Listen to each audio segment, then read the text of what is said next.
여야 간에 극한 대치를 불렀던 공수처가 출범 가시권에 들어섰습니다. 초대 공수처장 후보 2명이 압축이 되는데요. 야당은 집행정지 등 법적 대응을 예고하고 있습니다.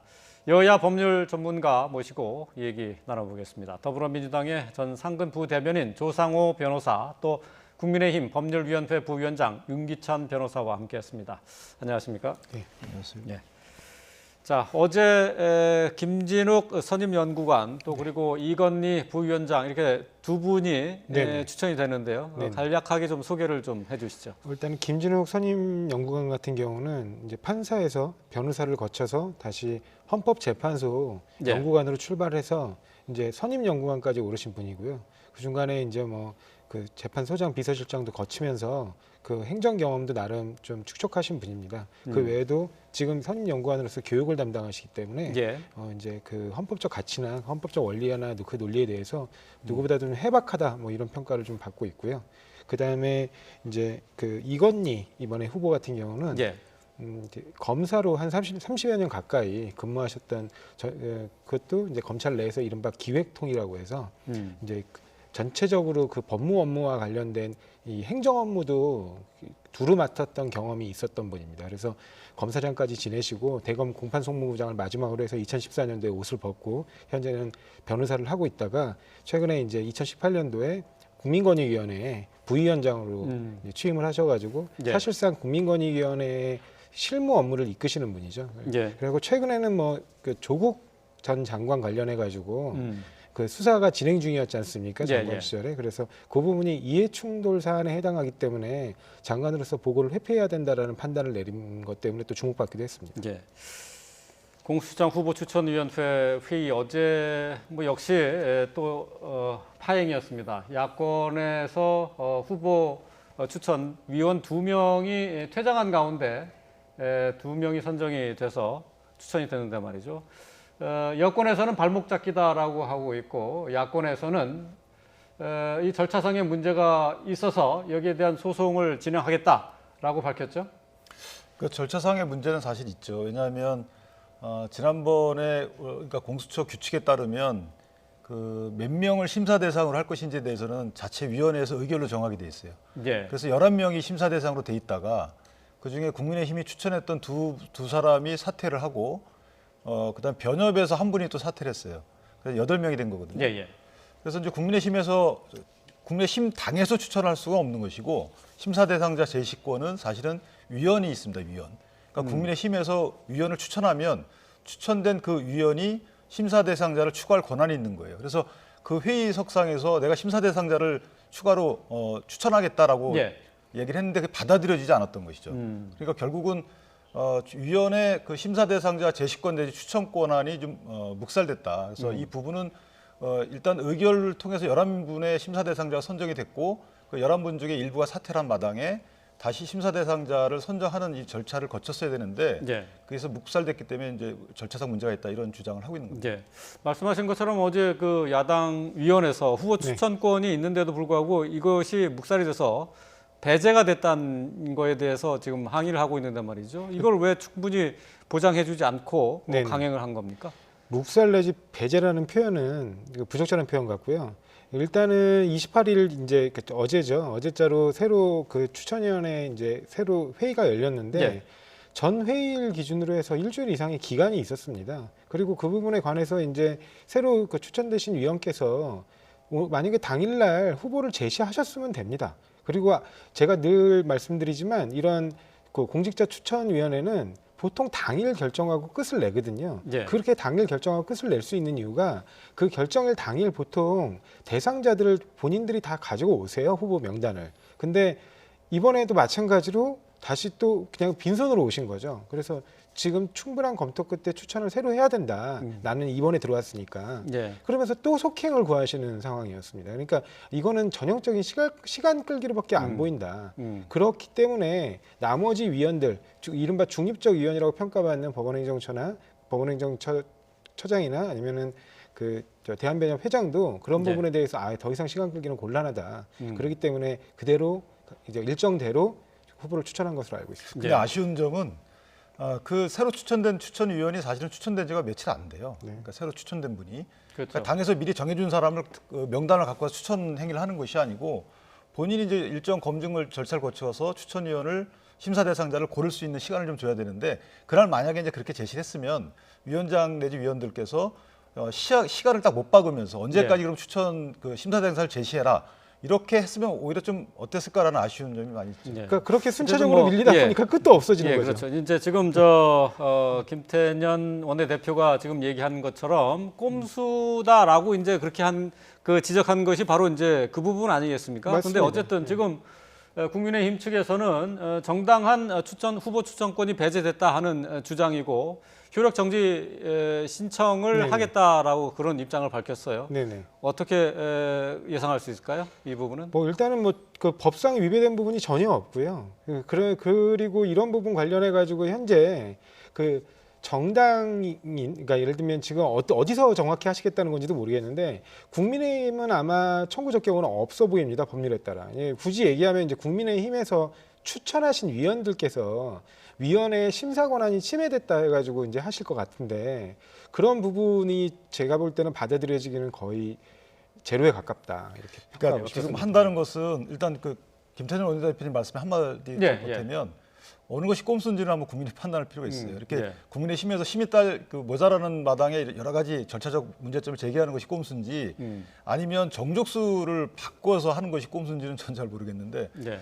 지금 이제 헌법소원을 제기할 수도 있겠지만 제 생각에는 아마 행정소송을 제기한다는 의미 같아요. 그래서 그렇죠. 행정소송을 통해서 이 의결 절차에 문제가 있으니까 이 의결 절차가 무효이든 아니면 취소해달라라는 본안 소송을 제기하면서 그다음에 이제 효력 내지 집행 또는 그 절차 속행을 정지해달라라는 이제 정지 신청을 할 것인데 예를 들면은 이 처분 효력에 따라서 나오는 것은 이제 인사청문이 있고 그다음에 대통령 임명이 있단 말이죠.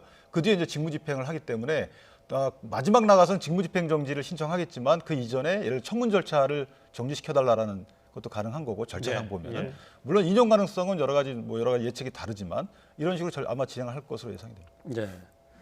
그 효력 집행정지 신청에 이어서 이제 국민의힘에서는 위원 심판 법률 그 제청 위원 법률 심판 제청도 지금 계획하고 있지 않습니까? 그러니까 지금 현재 그 이전 공수처법에 대해서는 두 개의 위원 그 제청이 돼 있습니다. 심판이 청구가 돼 있고 아직 나오질 않고 있지만 아마 행정소송 진행 중에 이제 이게 재판의 전제가 돼야지만 위원 그 심판 제청이 가능하기 때문에 행정소송 진행 중에 이 해당 법에 대해서 위원이다라는 심판 제청 신청을 할 것으로 이렇게 예상이 되고요. 그것이 기각이 되면 이제 헌법소원을 개인적으로 헌법소원 뭐 국가의 공권력에 의해서 본인의 기본권 침해당했다라고 헌법소원을 청구할 것으로 그렇게 예상은 됩니다. 예. 근데 일단은 위원 법률 심판 제청은 이미 제기가 돼 있는 상태라는 얘기죠. 네, 두 개 지난 2월 달, 5월 달 돼 있습니다. 그래서 원래 180 이내에 결과가 나오도록 그러니까 헌재법상 그렇게 돼 있는데 권고 규정이기 때문에 꼭 지킬 필요는 없지만 어쨌든 180일이 좀 지났거든요. 예. 그런데도 아직까지 결론이 안 나오고 있는 상황입니다. 이거 왜 이제 또 이후에 차후에는 이제 위원 소송까지 같이 이제 계획하고 있다는 얘기인가요? 그러니까 위원 소송이 이제 절차가 어떻게 행정 됩니까? 소송을 제기를 하게 되면 예. 아까 말씀하신 대로 추천위원들이 본인들의 여러 가지 심사권 내지 뭐 제시권 이런 것들이 침해당했다라고 해서 행정 소송을 제기해서 하는 과정에 이제 해당 법령에 대해서 위원 그 심판 제청을 할 가능성이 있고요. 그다음에 개인 또 별도로 헌법 소원이라는 걸 청구할 수 있습니다. 그 해당 뭐 법령 자체가 본인들의 기본권 여러 가지 기본권을 침해했다라고 해서 헌법 소원을 또 청구할 가능성도 있고요. 예. 위원 법률 심판 제청 또 그리고 헌법 소원까지 계획하고 있는 것의 바탕은 지금 이 공수처법이 야당의 비토권을 무력화해서 개정시킨 데 대한 것이 있는 것 아니겠습니까? 이 부분에 대한 것은 사실 비판하는 분들이 좀 많이 있어요. 근데 그 부분은 선을 좀 보셔야 됩니다. 일단은 뭐 위헌 논의는 차치하고 위헌 가능성은 저는 없다고 보는데 위헌 논의는 차치하고 일단은 그 부분 관련해 가지고 비토권을 행사할 충분한 기회를 줬습니다. 그러니까 그런데 그럼에도 불구하고 비토권을 행사한 게 아니라 뭐 여러 차례 제가 반복적으로 말씀드렸지만 심지어 본인들이 추천한 후보조차도 비토를 해요. 이거 뭐냐면 이거는 그냥 공수처 제도 자체를 비토하는 겁니다. 근데 공수처법은 공수처 제도 자체를 비토하도록 권한을 준 게 아닙니다. 근데 그 권한을 남용해서 공수처 출범 자체를 가로막는 데 쓴 거죠. 후보 추천권이나 그러니까 부적절한 후보를 걸러내는 데 쓰는 게 아니고 그런 부분에 관해서 국민들 또한 도저히 납득할 수 없는 부분들이기 때문에 그 부분 관련해서 남용을 배제하기 위한 불가피한 선택이었다. 네. 그리고 그 불가피한 선택을 하는 와중에도 국회의장의 중재를 수차례 기회를 줍니다. 근데도 끝내 그 부분에 관해서 국민의힘에서 전혀 협조를 해주지 않으셨습니다. 그렇기 네. 때문에 어쩔 수 없는 불가피한 선택이었고 그러한 형태로 법을 개정하기 초래한 건 명백하게 국민의힘 책임이다. 그렇게 묻고 싶습니다. 근데 네. 이제 관점에 따라 다를 수 있어요. 네, 민주당 그렇죠. 측에서는 그것이 남용으로 또 보일 수도 있겠죠. 그런데 어쨌든 비토권 7분의 6의 의결권 정족수를 주고 그중에 2명을 야당이 추천해라라고 한 이유는 그런 걸 충분히 감안하고 했다고 저희는 봐요. 그러니까 네. 결국은 야당이 원하는 인물을 어느 정도 반영해라라는 그런 취지의 그 규정이라고 봐요. 그렇지 않으면 통과되기 어렵다라는 게 이게 비토권의 기본적인 본질인데 그 이제 본질을 인정하지 않으시는 걸 좀 보고 또 하나 위헌성 여부는 사실은 공수처법에 있는 검사가 잘 문제가 있어요. 우리 헌법에 보면 영장 청구권은 검사한테만 있는 것이거든요. 그 검사들의 총 지휘권을 갖고 있는 사람이 검찰총장은 헌법에 규정돼 있잖아요. 네. 임명 시에 국무회의 의결을 통해야 된다라고. 그럼 검찰총장이 있는 그 해당 단체 아니면 검사가 있으면 안 되는 거예요. 네. 근데 검사를 뭐 공수처 만들어서 그 검사 딱 이름 하나 주고, 그다음에 뭐 경찰청에 또 검사 하나 주고, 뭐 공정거래위원회 검사 하나 주고, 그러면 아무나 영장 청구할 수 있겠고요. 요거가 좀 전 문제가 있다고 보고 또 하나는 그 공수처장 임명 적격에 보면 검사를 하다가 나온 사람이 3년 지나지 않으면 처장 적격이 없어요.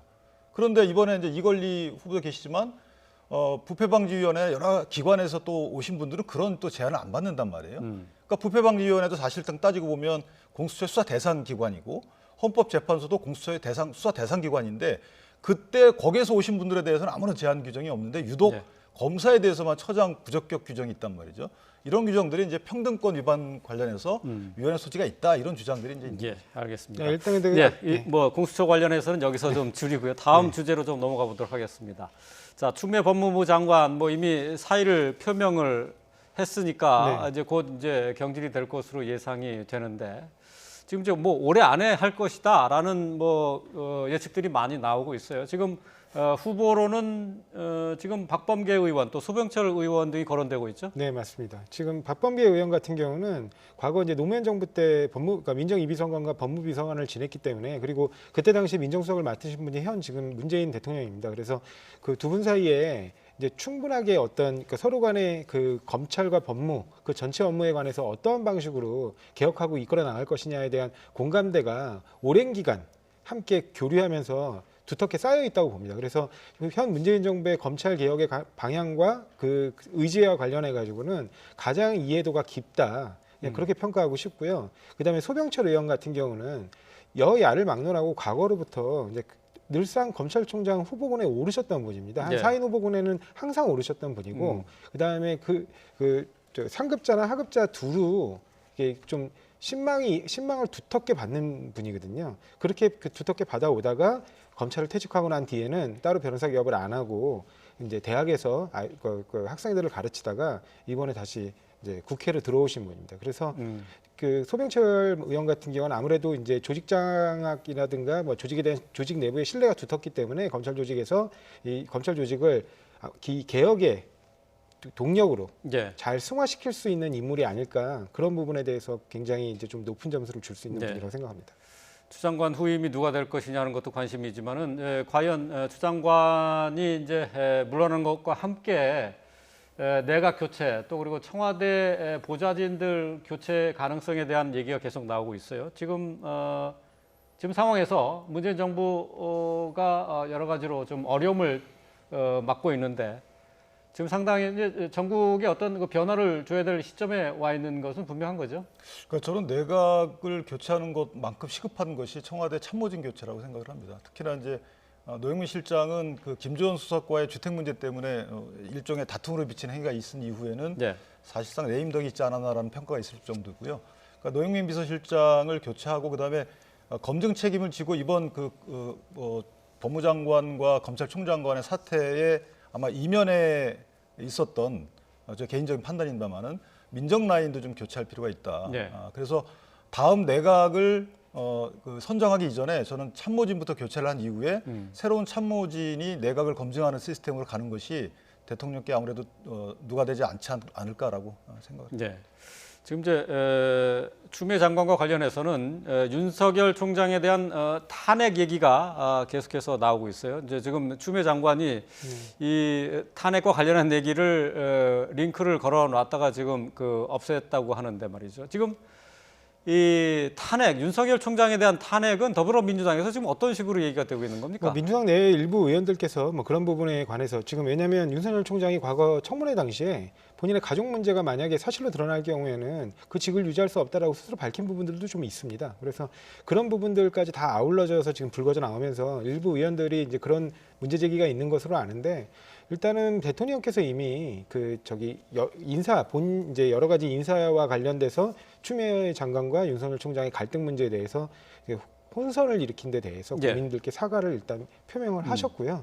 그 이후에 국민소통수석도 이제 이런 일련의 탄핵 논의에 관해서 그냥 정치인들로서는 주장할 수 있는 얘기다 정도로 언급을 하셨거든요. 그래서 아마 이제 그러니까 당 차원에서 탄핵을 추진하거나 하지는 본격적으로 그걸 논의하고 있지는 않고요. 저 개인적인 생각으로도 탄핵에 관한 논의는 인용 가능성은 저는 없다고 보지는 않거든요. 헌법재판소에서. 근데 탄핵에 관한 논의는 항상 지금 여러 가지 절차로 진행된 거에 대해서 국민들이 느끼는 피로감도 상당하기 때문에 국민적 지지를 받아가면서 국민적 지지를 이끌어내면서 진행하는 거라면 몰라도 그냥 당 차원에서 일방적으로 밀어붙일 일은 아니라고 봅니다. 예.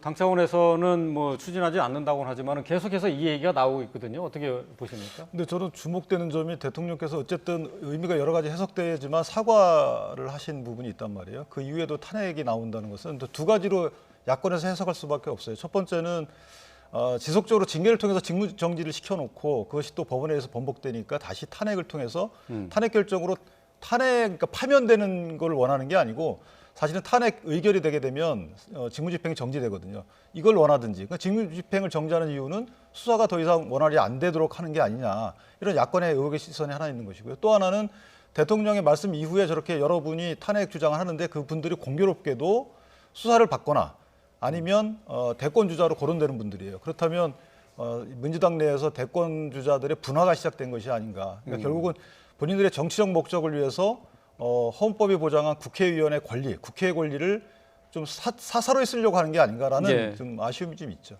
네, 알겠습니다. 오늘 말씀 여기까지 듣도록 하겠습니다.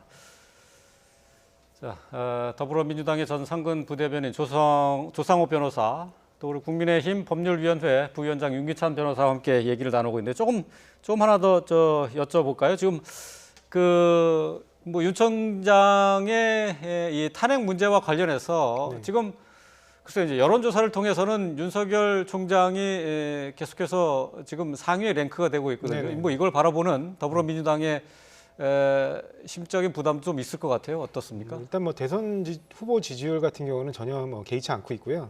다만 이제 지금 여러 가지 문제점에 관해서 이제 정부 여당이 너무 윤석열 총장을 밀어붙이는 거 아니냐 그런 인상을 받으면서 이제 약간 어떻게 보면은 동정론 같은 것도 좀 있었다고 봅니다. 근데 지금 윤석열 총장이 저렇게 보여주는 약간의 오만한 태도. 왜냐하면 법원으로부터 분명히 그 문서 작성 행위가 굉장히 부적절하다는 판단을 받았거든요. 그리고 새로 이번에 집행정지 사건에서 법원에서 확인한 사실 중에 하나는 그 문건 작성이 총장의 지시하에 이루어졌다는 것도 확인됐어요. 근데 그런 부분에 관해서 변호인 측이지만 본인의 입으로 한 건 아니지만 변호인 측이 전혀 사과할 일이 아니다, 문제될 일이 아니다라고 얘기하고 있거든요. 근데 이런 태도 자체가 지금까지 검찰권이 얼마나 오만하게 행사되어 왔고 그다음에 무소불위의 권력으로서 스스로를 갖다가 스스로를 보호하고 그다음에 제3자에게는 서리빨처럼 행사했는가 그 부분에 대해서 국민적 평가가 계속해서 새로 내려질 것이라고 봅니다. 알겠습니다. 사찰 문건과 관련해서 이제 계속해서 문제 제기를 하시는 건데 간단하게 그 부분에 대해서는 짚어주시고 저는 지지율 관련해서는 이제 사찰 문건은 제가 보기에도 상당히 부적절합니다. 그 부분은 앞으로도 되면 안 되는 것이고요. 그것이 이제 징계 사유로 적당한지 법률 위반인지는 차차 따져볼 문제지만 일단 돼서는 안 될 문제고 지지율 관련해서는 양 진영의 문제가 아니고 이건 공정과 정의의 문제라는 점을 윤석열 총장이 상징적으로 한번 보여주는 것이라서 지지율이 상승한 게 아닌가 싶습니다. 알겠습니다. 오늘 말씀 여기서 줄이겠습니다. 조상호 변호사 또 윤기찬 변호사와 함께했습니다. 말씀 잘 들었습니다.